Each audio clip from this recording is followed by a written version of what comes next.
Conversa Bem Viver com Lucas Salum.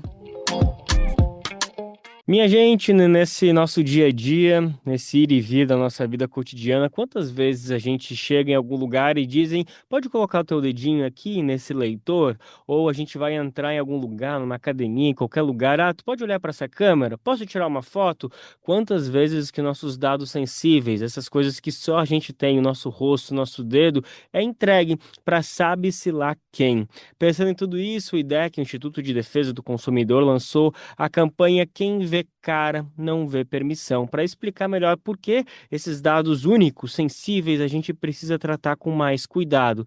Para explicar tudo isso, quem conversa Bem Viver é a coordenadora de programas de telecomunicação e direito digital do IDEC, Júlia Abad. Deixa eu te cumprimentar, Júlia. Um prazer falar contigo. Obrigado pela disponibilidade, viu? Obrigada, Lucas. O prazer é nosso de estar aqui. Acho que o IDEC, né, o Instituto de Defesa de Consumidores, um instituto independente, fica muito feliz de poder falar aqui sobre uma campanha tão importante aqui para os nossos ouvintes. Vamos nessa então, começar do princípio, do início e falar o que são dados biométricos, que é o X da questão, é tudo isso que a gente está falando, que são essas informações do nosso próprio corpo, que é uma novidade, né? Porque até poucos anos atrás a gente tinha uma senha, a gente dava um número, a gente podia até dar nosso CPF, que também é uma informação sensível, mas nunca dava uma coisa que é impossível mudar, né? O nosso rosto, claro, tem cirurgias e tal, mas em suma, o que vem com a gente é isso, é o nosso digital, é o nosso rosto, então são dados muito únicos e de repente eles estão aí de qualquer para qualquer lado, para qualquer agência, para qualquer serviço.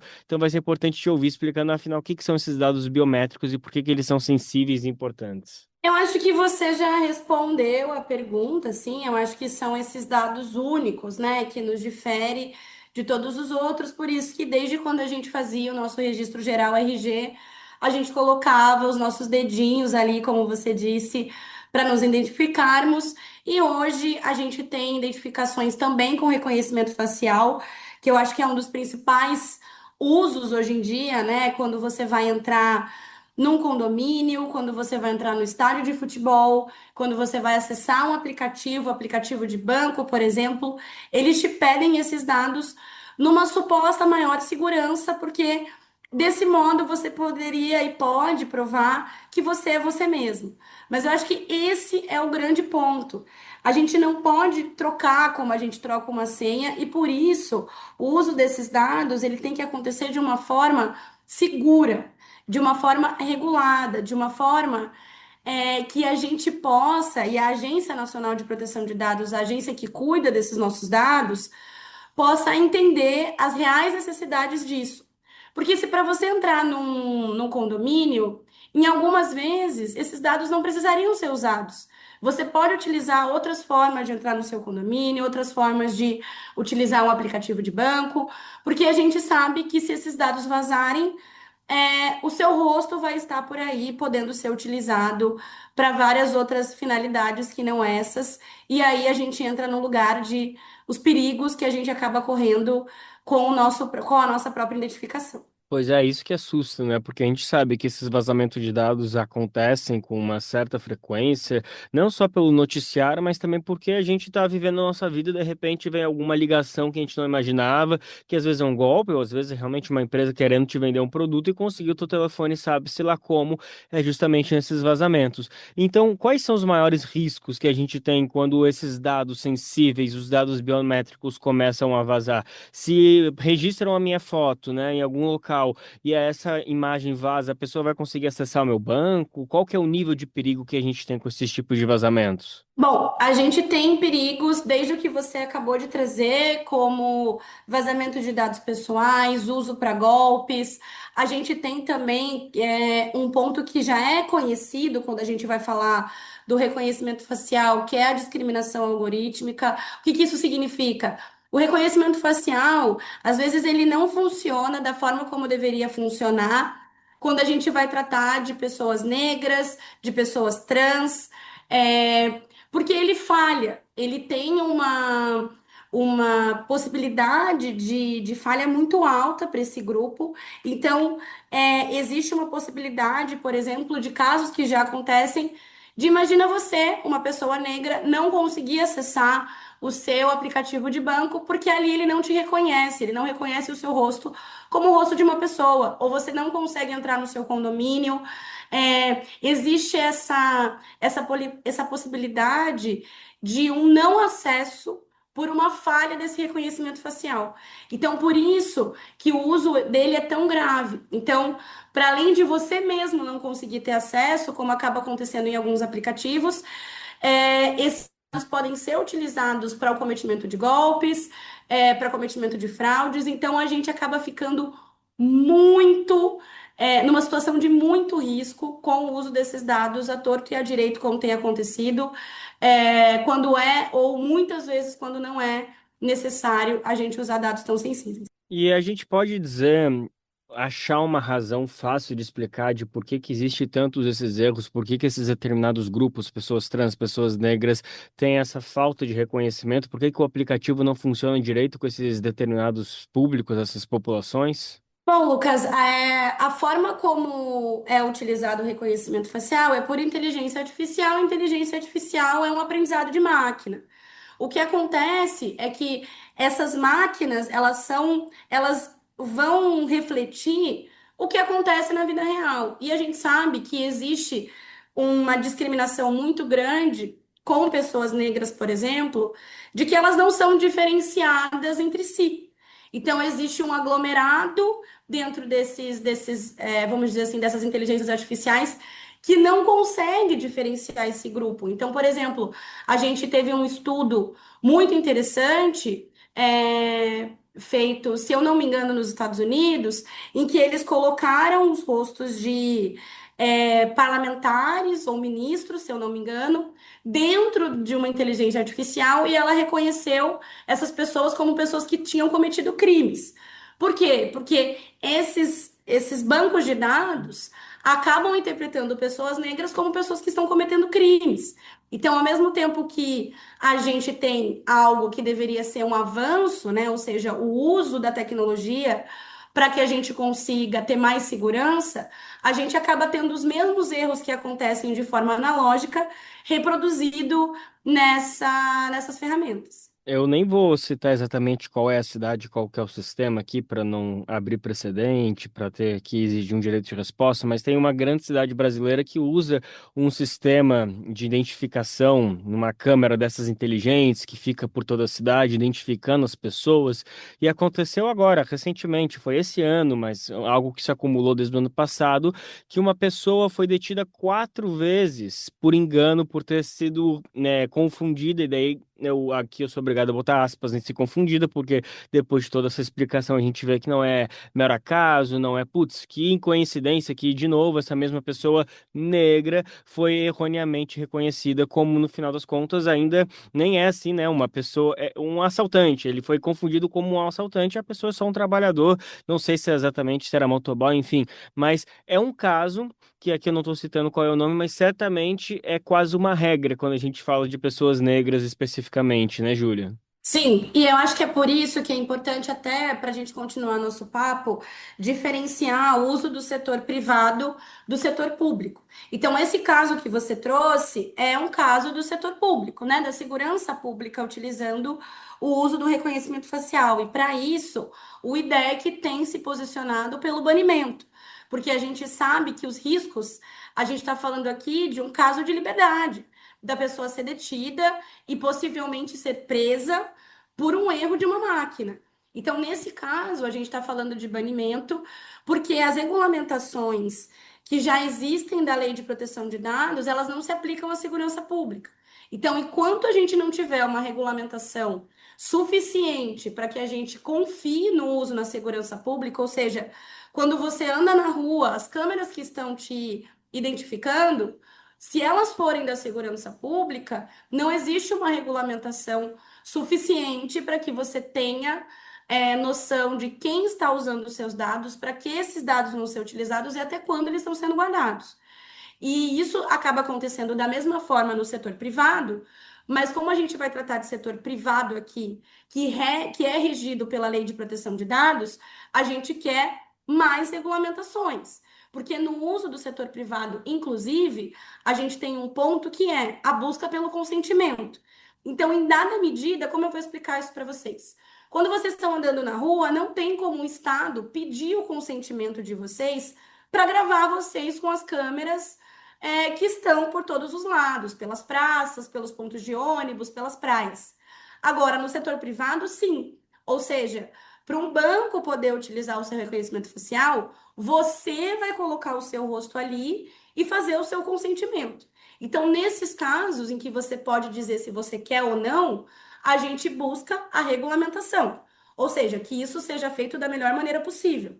Agora, quando a gente vai tratar de segurança pública, inclusive sobre esses casos como você trouxe, e a gente tem vários outros para citar, inclusive as primeiras prisões que aconteceram foram de pessoas negras e foram prisões e foram detenções, né, da pessoa ser detida por engano na segurança pública, isso a gente tem que buscar uma regulamentação específica de uso de inteligência artificial pela segurança pública, e até que isso aconteça, entendendo os riscos, a gente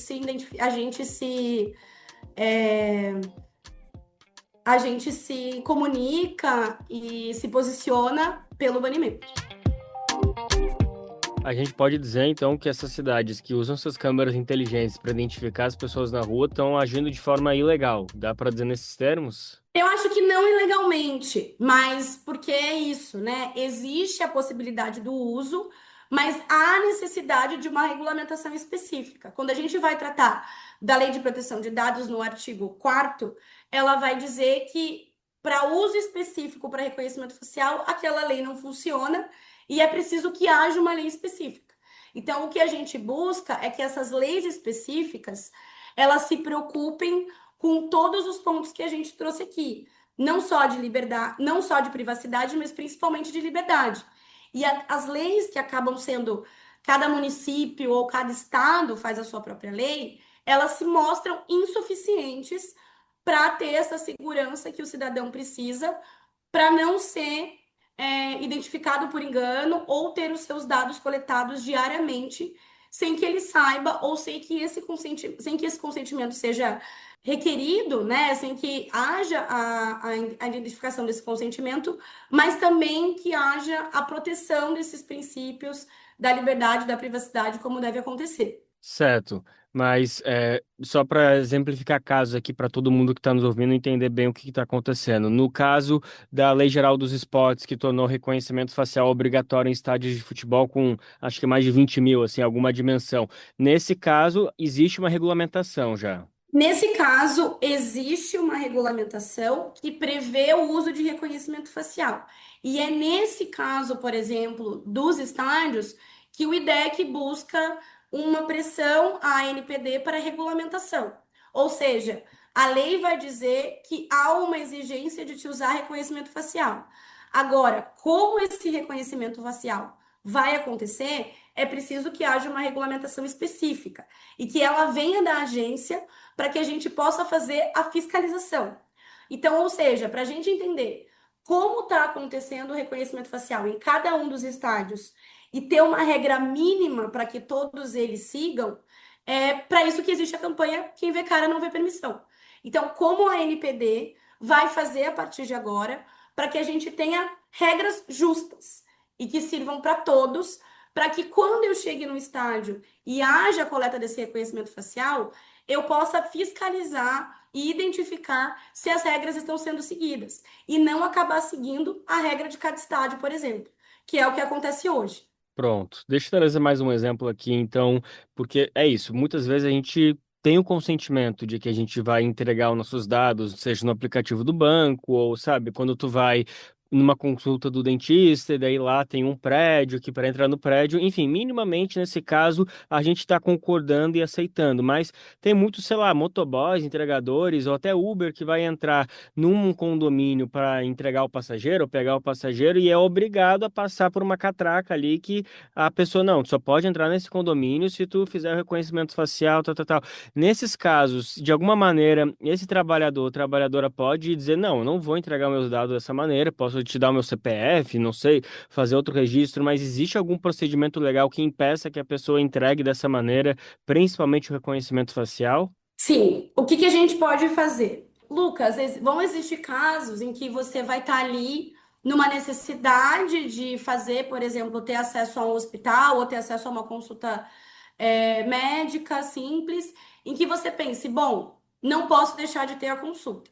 O que você vai fazer é questionar se você pode se identificar de outra forma e se você não puder, fazer uma denúncia. Existe um canal de denúncia da NPD em que você pode acessá-lo e fazer essa denúncia, demonstrando que em determinado estabelecimento houve a obrigação e não havia outro modo a não ser entregar o seu reconhecimento facial para acessar aquele espaço. Isso ajuda porque faz com que a gente consiga relatar esses usos que não são tão necessários assim. E esse estabelecimento, ele vai ter que explicar por que ele não aceita outro modo a não ser o reconhecimento facial. Assim como no banco também. Você pode encaminhar a denúncia e dizer: olha, o meu banco está exigindo que eu faça reconhecimento facial e não há outra forma de acessá-lo a não ser com o uso do reconhecimento facial. A ideia hoje é que a gente conscientize os nossos consumidores a, sempre que possível, não utilizar o reconhecimento facial antes que hajam as leis que regulamentem. Então, com isso, a gente consegue fazer essa pressão e demonstrar para a NPD e demonstrar para a Agência Nacional de Proteção de Dados o que tem acontecido e os usos abusivos que o setor privado tem aplicado para a coleta desses dados. A ANPD é a Autoridade Nacional de Proteção dos Dados, de Dados, que é um órgão regulado pelo governo federal, vinculado ao governo federal. E aqui eu dei uma rápida pesquisada enquanto tu falava também para passar os caminhos para quem tiver interesse. No próprio site do IDEC tem uma explicação de afinal o que que é a ANPD e inclusive também esse site para fazer a denúncia, porque é isso, talvez a pessoa esteja ali para fazer a consulta, não vai tipo criar um caso de não vou fazer a consulta, mas ela pode, bom, vou fazer porque eu preciso, mas não significa que eu não vou fazer a denúncia também para gerar esses dados, para aumentar essa pressão, para saber, para dizer que você sabe quais são os seus direitos. Enfim, muito melhor isso, às vezes, do que causar ali um constrangimento com a secretária, o secretário que é uma pessoa que só vai estar ali cumprindo ordens, com certeza não vai ter autorização para dizer, tá bom, então vai só me dando o teu outro número, enfim, qualquer coisa. Então, uma maneira também de não oprimir um trabalhador, trabalhadora, é tendo essa informação e dizer, ó, só vou fazer essa denúncia, mas já subo ali para limpar meus dentes ou qualquer coisa do tipo. Ei, Júlia, só para fechar aqui, tem acho que duas perguntinhas simples. Primeiro, a partir de tudo que tu está falando, entendi que o ideal é isso, que a gente tenha uma regulamentação, mas só para ficar um pouquinho mais evidente para todo mundo, entre o reconhecimento facial e a identificação com o dedo, a com o dedo é muito menos agressiva sobre a venda de dados sensíveis, né? Sim, com certeza. Eu acho que a gente tem. Porque o rosto ele está sendo utilizado para tudo. Então é isso. Se há um vazamento do teu rosto no dentista, por exemplo, como foi o caso que tu trouxe, esse rosto vai poder ser utilizado de várias outras formas. E se a gente for pensar hoje, é muito difícil a gente conseguir fechar um contrato online, ou abrir uma conta de banco, ou fazer um empréstimo com a biometria de dedo. Mas de rosto, acho que quase todos os aplicativos hoje, uma das últimas etapas normalmente é você ficar ali frente a frente e fazer esse reconhecimento facial. Uma coisa importante só, acho que da pergunta que tu trouxe antes, é que o canal de denúncia da Agência Nacional de Proteção de Dados é o Fala BR. Então, se você quiser, a qualquer momento, né, que o seu reconhecimento facial seja exigido, você pode entrar no Google, colocar a NPD Fala BR e fazer a sua denúncia lá, só para que fique mais fácil para quem está nos escutando.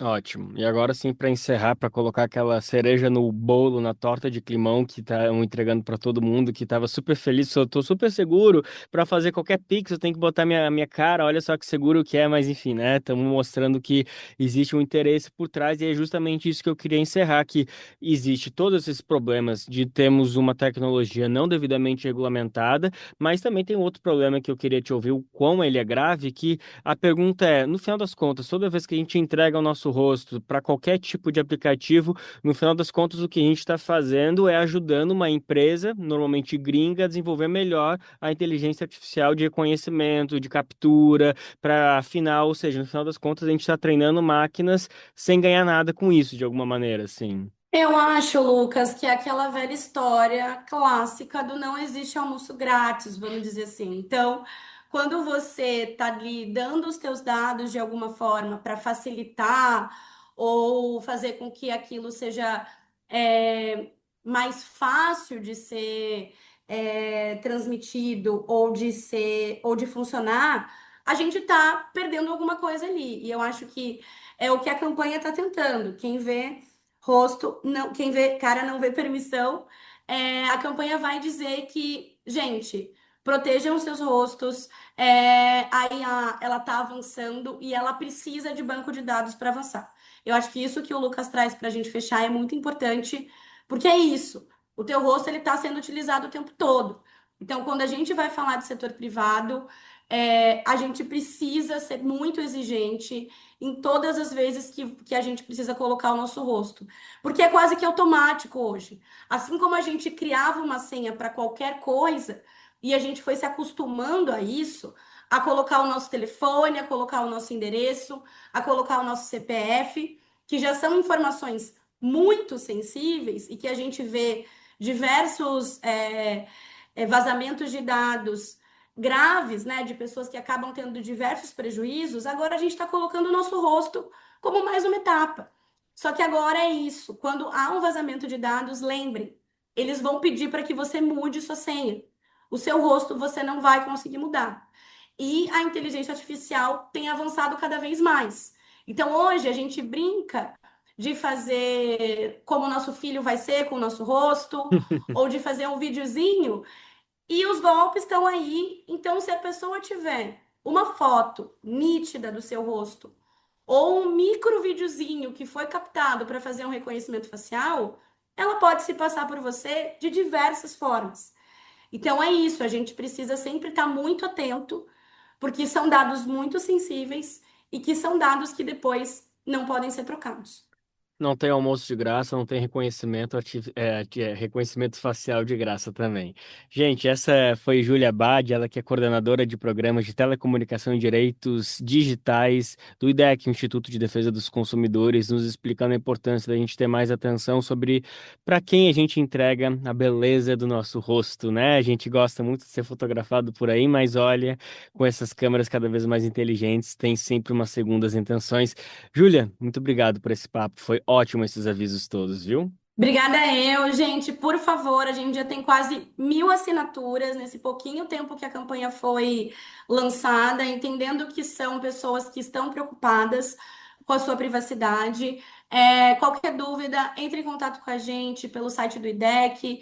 Se quiser encontrar a campanha, idec.org.br quem, vê, cara, ou quem vê cara não vê permissão em qualquer buscador. Vem com a gente nessa, vamos pressionar a nossa Agência Nacional de Proteção de Dados e vamos nos proteger, porque não dá para brincar com inteligência artificial e o nosso rosto vale bastante. Obrigada. Conversa Bem Viver com Lucas Salum.